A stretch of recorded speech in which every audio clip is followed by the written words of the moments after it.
The fat controller sat in his office listening to the noise outside. The passengers were angry. The station master came in. "There's trouble in the shed, sir. Henry is sulking, there's no train, and the passengers are saying this is a bad railway." "Indeed," said the fat controller, "we cannot allow that." He found Gordon, James, and Henry looking very cross.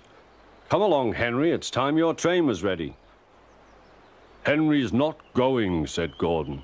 "We won't shunt like common tank engines. That was Thomas's job.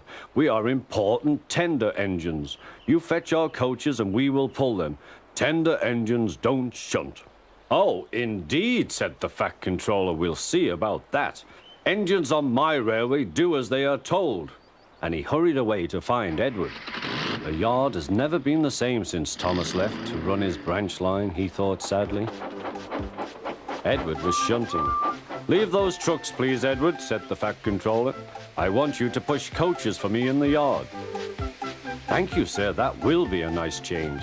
"That's a good engine. Off you go, then."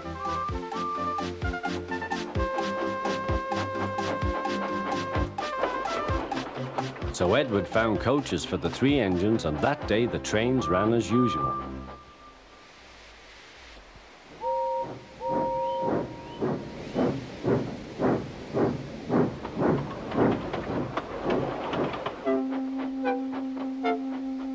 But next morning, Edward looked unhappy. Gordon came clanking past, hissing rudely. "Bless me," said the fat controller, "what a noise." "They all hiss me, sir," answered Edward. "They say tender engines don't shunt, and last night they said I have black wheels. I haven't, have I, sir?" "No, Edward, you have nice blue ones, and I'm proud of you. Tender engines do shunt, but all the same, we do need another tank engine here." He went to a workshop, and they showed him all sorts of engines.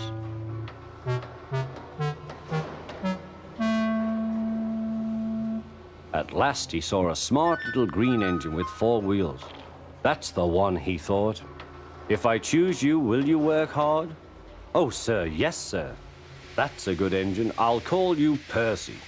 "Yes, sir, thank you, sir," said Percy, and the fat controller brought him back to the yard. "Edward," he called, "here's Percy. Will you show him everything?" Percy soon learned what he had to do, and they had a happy afternoon.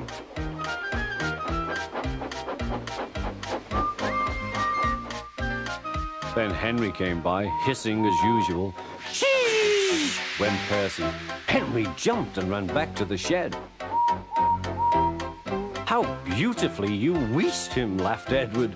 "I can't wheesh like that." "Oh," said Percy, "that's nothing. You should hear them in the workshop. You have to wheesh loudly to make yourself heard." Next morning, Thomas arrived. "The fat controller sent for me. I expect he wants help," he said to Edward. "Shh, here he comes," replied Edward. "Well done, Thomas. You've been quick.